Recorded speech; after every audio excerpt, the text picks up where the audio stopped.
Paper and Steel, a short story written by Joanna Berry. Published on April 30th, 2015. The following takes place after the events of Dragon Age 2 and occurs just prior to Dragon Age Inquisition.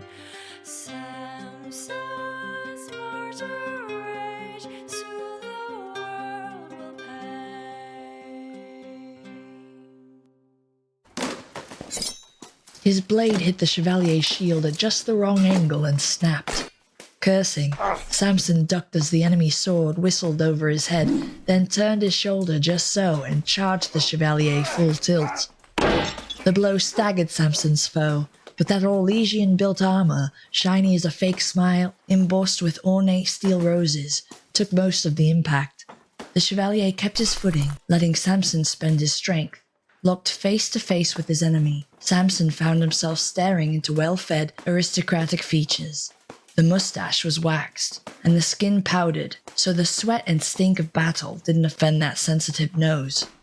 The Chevalier, younger and stronger, started levering him back. As his boot slid in the mud, Samson brought up the broken hilt of his greatsword and rammed it into the man's side, where the seams of that fancy breastplate didn't quite meet. The Chevalier choked wetly, dropping his sword to clutch at Samson's arm like he was drowning. Samson ripped the hilt free and buried it into the Chevalier's throat. Blood spilled down, turning the armor steel roses to crimson.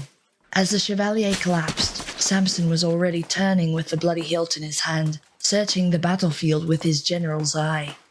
These open farmlands near Montfort didn't offer much cover. The tree line was close, but they hadn't made it in time. My Templars, are they all right?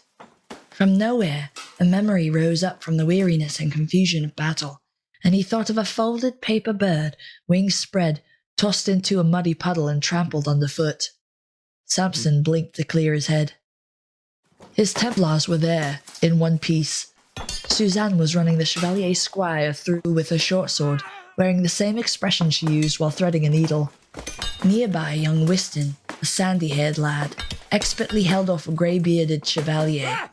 Before Samson could step in to help, Whiston's sword flashed down and took the Chevalier's hand, clad in a steel gauntlet, clean off at the wrist before cutting him down. Elsewhere, someone's cries ended with a gurgle, and silence fell.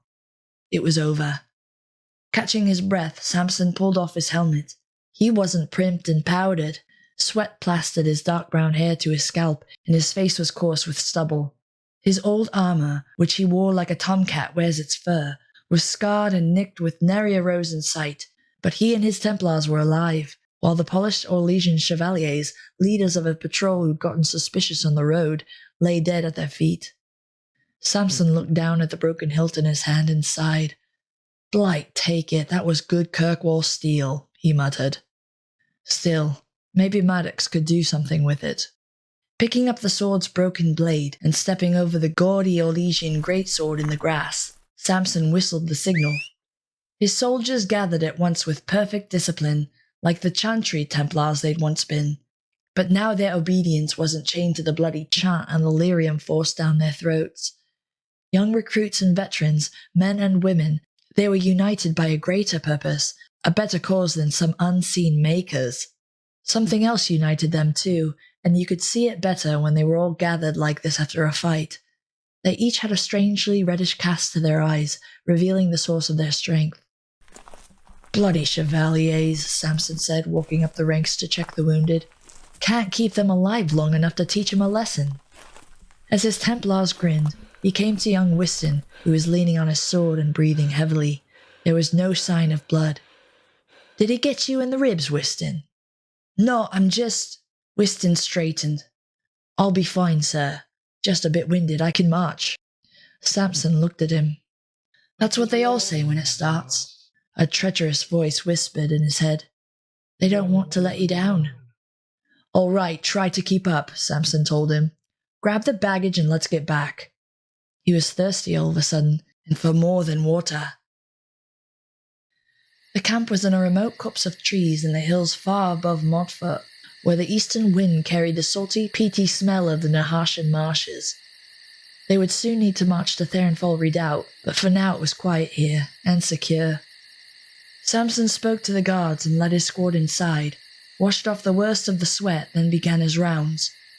The camp was set up in a large clearing with fresh stumps here and there. Tents ringed the central fires where rabbits and a saddle of pork dripped crisp fat into the flames. Each soldier Samson passed saluted him respectfully, some carrying armor or supplies, others working at a whetstone, or cooking, or training. On a small rise above the camp, hammer strokes rang out from a single tent, patient as drops of water shaping stone. Maddox was tireless. It seemed like any other military camp, but Samson passed a slender woman who was carrying several hundredweight of plate mail on her shoulders without breaking a sweat. And when the man at the whetstone cut his thumb on a newly honed dagger, he didn't flinch. They are fearless, Samson thought with fierce pride as he nodded to each one, seeing that reddish gleam in their eyes. The chantry never knew what it had. He passed a tent guarded by two of his best and most trustworthy soldiers, armed to the teeth, eyes fixed forward. From within, Samson caught sight of a faint red glow. There was sound of liquid pouring into cups, while a reassuring voice spoke. The red was the source of his Templar's power. Those chevaliers saw that power and called them monsters, acted like they weren't even people. Same ignorant bullshit, different day. Samson had heard much the same said about burned-out Templars, or people like Maddox, or mages, all because the chantry kept hammering fear into people's heads. But all the chantry's mistakes are coming home to roost. As he finished his rounds, Samson spotted a familiar figure huddled near one of the cooking fires. Wystan was seated on a log, wrapped in a blanket and shivering despite the steady heat. Samson frowned and caught the arm of a passing sentry, then pointed at Wystan. "That lad there? See if he's had supper. If he won't eat, make him." "At once, General." Deliberately, Samson made himself turn from the bright firelight and warmth of the camp and walked away into the heavy darkness under the trees. There was a faint path there, one he could follow without a light by now. A bird piped once, twice. Eventually Samson heard thick, strangled breathing and turned to it without fear. He paused as he came amongst hulking shapes that towered over him, each as red as cinnabar, with eyes that shone flatly in the early starlight. Samson spoke to them calmly but firmly, and was answered. "A general takes care of his troops," Samson told himself, even if some sleep in a different camp. Even if he has to steel himself to look at their faces. When he returned to camp, Samson went straight to his personal tent. Inside it was dark and musty. His bunk was barely slept in. Papers, maps, reports, requisitions covered the top of a table nearby. An empty bottle chimed against his boot as he went to the chest in the corner. He rummaged through his things, came up short, and kicked the blighted chest in frustration, then began digging through a pile of clothes, looking under the table, then under... There. Shining dimly under his bunk where it had rolled was a small vial of glimmering red liquid. Just looking at it made that parched feeling in his throat and gut much worse. Samson lay flat and stretched out his arm under the bunk, stretching out his fingers. It took several tries to hook the vial before he was able to snatch it out and drink the contents down. It wasn't like drinking water. The bitter liquid slid over his tongue like syrup and seemed to run right through to his bones. Samson sat on the ground and leaned against his bunk as strength and warmth welled up inside him, strength that seemed now to have always been there. The faint sounds of the hammer from Maddox's tent became tones ringing in the crystalline air. His breathing and heartbeat were a complex harmony of their own. A small dose of red lyrium always eased Samson's nerves. A whole vial calmed his soul all at once. He could think of Wystan, or the faces out in the woods without flinching. The noise of the camp went on outside. Two guards spoke together near the opening of the tent, the oily red of their eyes faintly luminous, then moved on. Samson sat up a little straighter and looked down at the vial he was weighing in his hand. A few ruby-like drops of precious lyrium clung to the inside. He held the vial high and shook the drops into his mouth. Every day in Kirkwall, a revered mother gave the Templar recruits their lyrium, blue lyrium, in a little chalice with Andraste's face on it. Like the muttonheads they were, the recruits drank it unquestioningly, because they loved the Maker, or because they wanted to serve, or because they trusted the Chantry. At first it seemed like a real blessing. Delirium took away your fear and left power in its place. But like any power, it was addictive. At least the Red had compensations. The Chantry lyrium? You never realized it was taking more than just the fear, slowly, painlessly, until one day you woke up and you couldn't do without the stuff. Samson let the empty vial roll out of his hand. He had been thrown out of the Templar Order by the holier-than-thou Knight Commander Meredith for one mistake after getting hooked on the lyrium they ordered him to drink. So what if he bent the rules? He had had his reasons. That blighted city needed all the help it could get. It didn't matter. He'd been kicked out onto Kirkwall streets anyway, to suffer the horrors of lyrium withdrawal alone. Maybe it had been for the best. Eventually the preaching, the lyrium, the lies all made you something less than human. The Chantry might as well have mages animate suits of armor to do their dirty work. Mages. Armor. My sword, said Samson, lurching to his feet. He'd forgotten about the broken blade until now. It was a better thing to think about than the past. Samson found the pack where he'd stowed the shattered blade, put it over his shoulder, and strode up toward the lone tent above the camp. The hammer blows were still ringing out. It was getting late, but Maddox rarely slept. Inside, the tent was surprisingly cool, despite the shimmering glow from the lyrium forge in one corner. The soot stains on the interior canvas made eerie patterns, and there was a sweet smell of evaporated lyrium as well as smoke. Samson passed a rack of ornate, mysterious tools arranged by size, bottles of potions and essences and rare dusts, a quenching trowel, 3 books with singe marks on their covers. On one side, leather cuttings were laid out beside a wooden mannequin covered in the beginnings of a suit of armor, breastplate, gauntlets, greaves, all made to Samson's measurements. The armor was built of fine steel, but heavy red lyrium outcroppings folded into the metal showed what that steel had been alloyed with. It smelled of hot iron and old blood. Samson paused and reached for the breastplate. His Templar-trained senses could feel the power sleeping inside it. When the time came, he knew donning the armor would be like drowning in molten glass, red on red, an ocean of pain with strength unconquerable on the other side. He grinned at the armor, challenging it. His Templars endured their own trials. This was Samson's. He would bear up as they did, and survive, and be remade. Nothing worthy came for free. Maddox was working at the anvil, hammering steadily in a sweat-stained white shirt and a leather apron, his hands wrapped with cloth to protect against sparks. In the years Samson had known him, he'd gone from a gawky young mage to a seasoned craftsman. Now under his hands, a new piece of that armor was taking shape from steel and crystal shards melding effortlessly together. Samson set down his pack. Evening. Maddox looked over his shoulder. He had a narrow, gentle face with eyes as calm as a deer's. His dark hair was closely shorn, making the sunburst brand on his forehead stand out. Hello, Samson. I hope you are well. Maddox watched as Samson undid his pack, but kept working. He could forge with his eyes closed, and even if he smacked his hand with the hammer, Samson knew he wouldn't make a peep, except to apologize for breaking his fingers, because they'd take time to heal. It was just how Tranquil were. Got a sword needs reforging, said Samson, drawing out the pieces. Using tongs, Maddox placed the finished armor piece aside and took up the broken greatsword in both hands. I see bending here and here. This struck a shield with great force. It did, Samson said. Still, that's a decent Kirkwall blade. Too good for scrap. See what you can make of it. Samson looked around the tent with his little wonders. You'll have it done in a minute or two, right?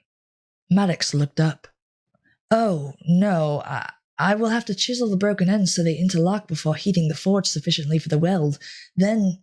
"Just a joke, Maddox," said Samson gently. "Oh," Maddox considered, then laughed obediently and methodically, making Samson wince. Thankfully, the Tranquil soon bent to study the broken sword again, while Samson settled on a barrel, enjoying the heavy scent of lyrium vapor that lingered in the air. What the Chantry did to its Templars was unforgivable, but what it had done to Maddox was obscene. He was a mage at Kirkwall's Circle, the Gallows, an ugly name for an uglier prison, while Samson was still in the Order's good books. Maddox was no great shakes as a mage, but his parents were swordsmiths, and Maddox was forever making things in the Gallows workshop. Bits of metal work, a fancy hilt for a dagger, and once a new joint for Samson's broken gauntlet, grinning at the chance to put a crooked thing right. "If you ever need a favor," Samson had told him when no one was listening, "you let me know." One day, Maddox had approached Samson in the Gallows, red to the ears, holding out a rolled sheaf of letters and mumbling, "For my girl, out in Kirkwall? Would you take them?" After, Samson would occasionally berate himself for having taken the bloody things. He did favors for the mages sometimes, little errands, sometimes with a vial of lyrium to sweeten the trade. This, though, risked crossing a line. But along with every bundle of letters was a sheet that Maddox had folded into the shape of a bird. Its wings were spread like the seagulls drifting on the wind near the Gallows' high windows. Under Meredith, freedom was a cruel dream for Kirkwall Circle mages. They were often locked in their cells, watched night and day by Templars who were told any step out of line was suspicious. All those young magelings told that magic was a curse, that they were dangerous, and that they had to be shut indoors all their lives looking out through those windows. Some went mad. Others, mad or not, tried jumping. But in the face of all that was this little paper bird, folded by someone whose dreams of freedom and his girl's arms hadn't died completely. A proof of humanity, when the Circle and the Chantry just wanted mages to be obedient things. So Samson took Maddox's letters. Eventually word got to Knight Commander Meredith. She used it as an excuse to throw Samson out of the Order, claiming it proved he'd become erratic and severely addicted to lyrium. Those last letters had fallen trampled in a puddle as they shoved him away to Meredith's office. Samson found a new life in Kirkwall's gutter as a lyrium-starved beggar. From time to time he lent a hand to young mages looking for an escape, but Maddox had been accused of corrupting a Templar, a serious charge. Meredith was merciless. She turned Maddox into an emotionless Tranquil with a lyrium brand. Maddox would no longer dream of the horizon, or fix something for the joy of it, or make his little paper birds.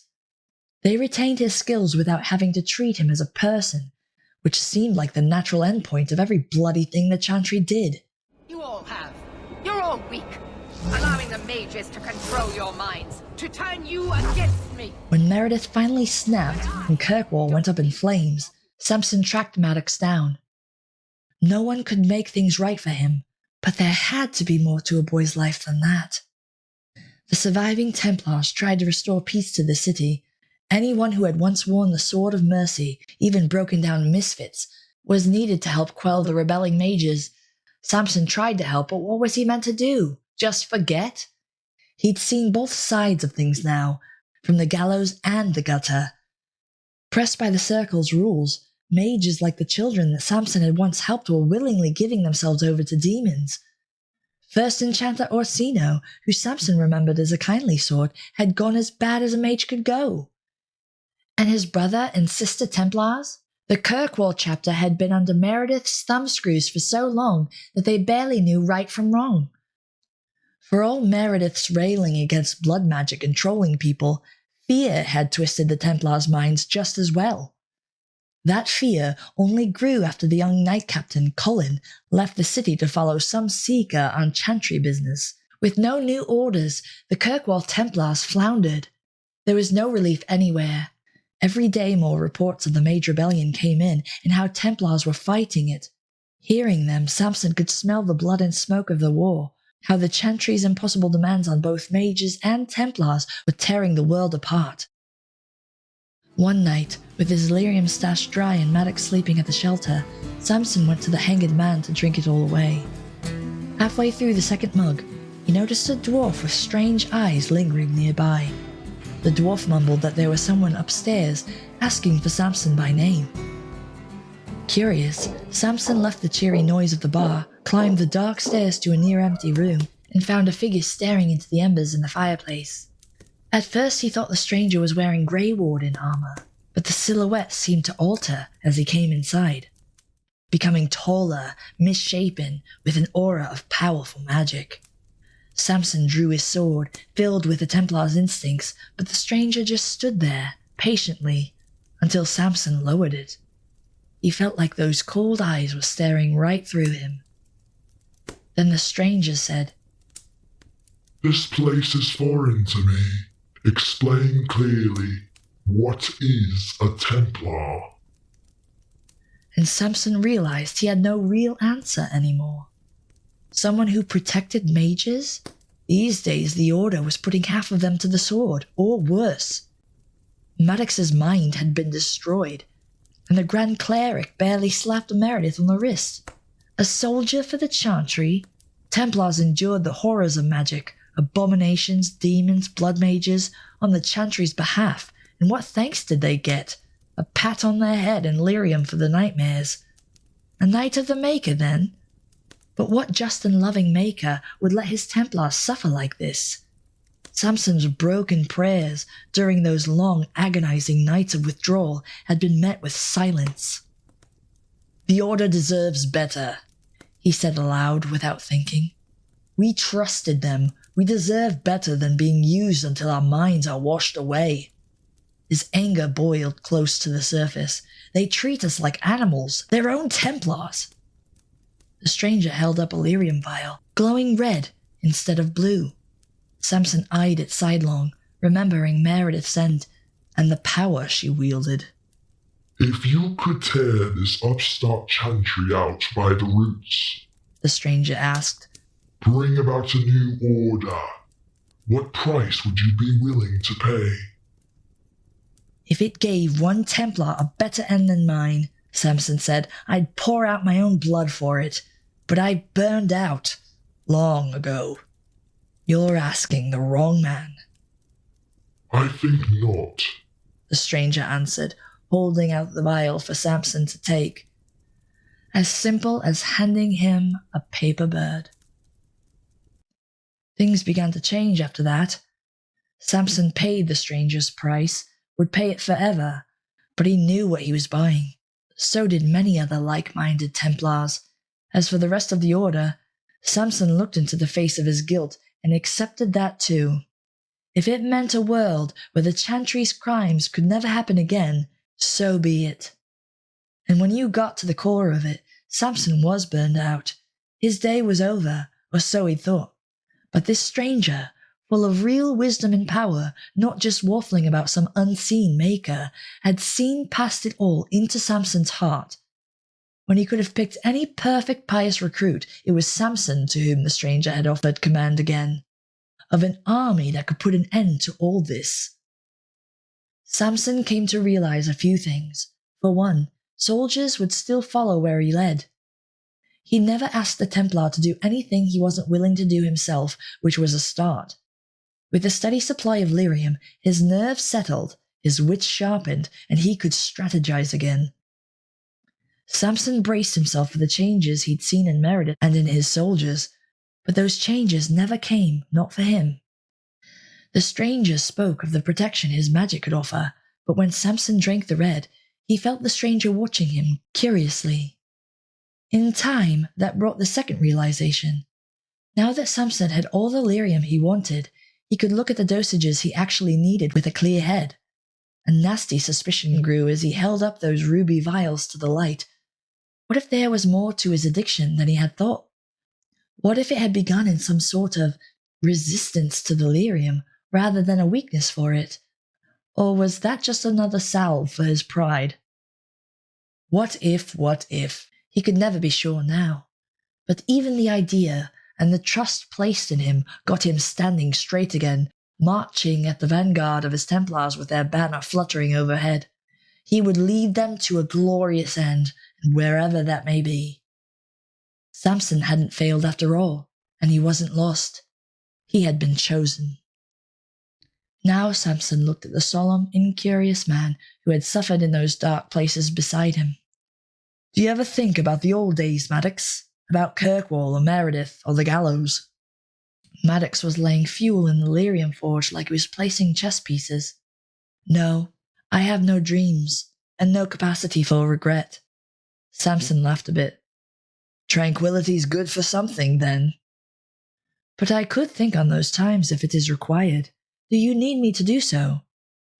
Glancing at the red and glittering armor taking shape on the mannequin, Samson shook his head. "Maybe you're better off. I doubt Steele would want to remember the forge it came out of either." "I prefer it here," said Maddox. "It is calm. I can concentrate on my work." He paused. "Samson, a request? I find it harder to work when there is a lot of noise in the camp." Samson was about to say that he could move the tent farther away when he heard a shout and screams from outside. In a flash, he shoved the tent flap aside and raced down to the camp. Wild-eyed, his blanket smoldering where it had been flung in the fire, the young Templar Whiston was staggering in a loose circle of his fellows, lunging briefly at each one. A dripping sword was in his hand, and the hollow sound coming from his throat was inhuman. A cook crouched by the fire, nursing his torn and bloody side. The hair on Samson's nape pricked him like needles. He had seen this madness come upon his Templars before, but never so quickly. Whiston snarled and slashed his blade at the others. From either side, 3 of the Templars piled on him, dragging at his arms to bring him down. Whiston threw off 2, and the 3rd, the camp quartermaster, stumbled away, clutching a terrible gouge in her face. "Leave him to me." Samson shoved carelessly through the crowd and faced Whiston. The red gleam in the lad's eyes was incandescent. "Stand off, Whiston," he ordered. Whiston grinned unevenly. The reddish tinge had spread to his teeth, to the nails of the hand that gripped his sword. And then Samson realized he'd sprinted out of Maddox's tent with no weapon and no helmet. "Stronger already," whispered Whiston. "We tasted the red, and soon they'll be dead." His free hand clutched at his head as if in pain before he leapt. Samson sidestepped, but the young recruit was well trained. Whiston swung about and would have hacked down into the back of Samson's neck if he hadn't rolled away right at once. Samson scrambled to his feet, remembering brawls in Kirkwall streets after dark, and stranger things than thieves that prowled the shadows of Lowtown, there and gone like nightmares. But this was no dream. This boy was his Templar, under his command, his to protect. "We tasted the red," Whiston said again, weaving like a snake. "You gave it to us. We're becoming more, to fight for a new world. This is what you wanted." "But you're letting it control you," Samson said. The 2 of them were circling each other, eyes locked. "A man uses his strength, it doesn't use him. That was the Chantry's way. That's what we took the lyrium into our own hands for, remember?" Whiston shrieked. The sound sawed at Samson's ears like a demon's challenge. Through it, from the crowd of soldiers shifting around them, a calmer voice said, "Excuse me, Samson." The broken blade of Samson's sword, the shattered end wrapped with leather, landed at the general's feet. He flicked it up with the toe of his foot and wrapped one end of the leather tightly around his knuckles. Samson glimpsed Maddox's emotionless face in the firelight before Whiston rushed at him, crazed, his own sword flashing. Samson parried the stroke. Whiston pressed him and they clashed. Without a hilt, Samson's grip was awkward, but he was able to dart and weave like a bee trying to land a sting. As Whiston swung at his head, Samson drew upon the lyrium he'd drunk earlier, drew back his empty hand, and punched Whiston in the stomach with unnatural strength. A red shimmer rippled out from the blow. The lad choked but didn't drop his sword. Instead, he lunged for the kill. Samson brought up the broken blade and knocked Whiston's sword up and off. The cut that should have taken out Samson's eye passed over his shoulder in a blur. Seizing his chance, Samson slammed his forehead into Whiston's face. He saw stars and something crunched, but it was Whiston who reeled away. The boy tripped. Droplets of blood flew as he sprawled on the grass. Samson planted a knee on his chest and put his blade against Whiston's throat. "Feel this? Feel the steel around your neck?" That's what the Chantry did. Poisoned us for its own power, then collared us like a rabid Mabari. He pressed harder for a second, knowing that he could kill this boy. He could end what was to come before it even started. Then he lowered the blade. And this is what we do, because we chose to take control, because we'll burn it all down before we let the Chantry claim one more Templar. Wystan went limp. The red gleam to his eye was softer now. He let out a strangled sob. Sir, I... Samson moved his knee, grasped Wystan's forearm and pulled him up. It takes you like that sometimes, he said. The trick is to not be ruled by it. Samson raised his voice to the crowd of Templars about them. Let this be a lesson to the lot of you. We're going to break this blighted world and rebuild it. There'll be blood, and a lot of it will be ours. He hardened his tone. Some of you will change, maybe into something monstrous. But then you'll be invincible. We have to be monstrous. You think the world's going to change because you ask it nicely? We're fighting a beast that's had its righteous claws into Thedas for far too long. We need the same ruthlessness. It takes fire and an anvil to forge a sword. Isn't it worth a sacrifice? What's the price of your heart and soul? The right to be your own? Someone started to clap. Others joined in. Samson raised his voice to a roar the whole camp could hear, loud enough for those listening in the dark beyond, and thrust his broken sword to the sky.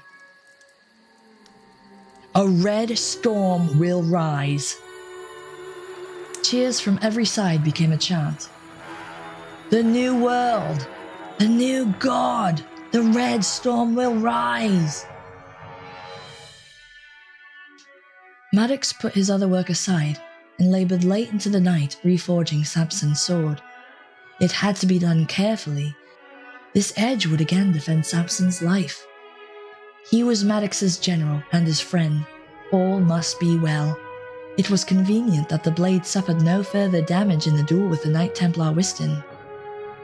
Like the Templars, it would survive to be transmuted. By dawn, the sword was reforged, with a little scrap metal left over. Maddox looked at it and recalled his conversation with Samson the night before, about Kirkwall and the life he once lived. Tranquil wastes nothing. Taking the scrap in his tongs, he heated it carefully, worked the steel on the anvil with a few deft blows, and quenched it. He set his creation on the table near the armor to cool. A little bird, wings outstretched, forged in steel.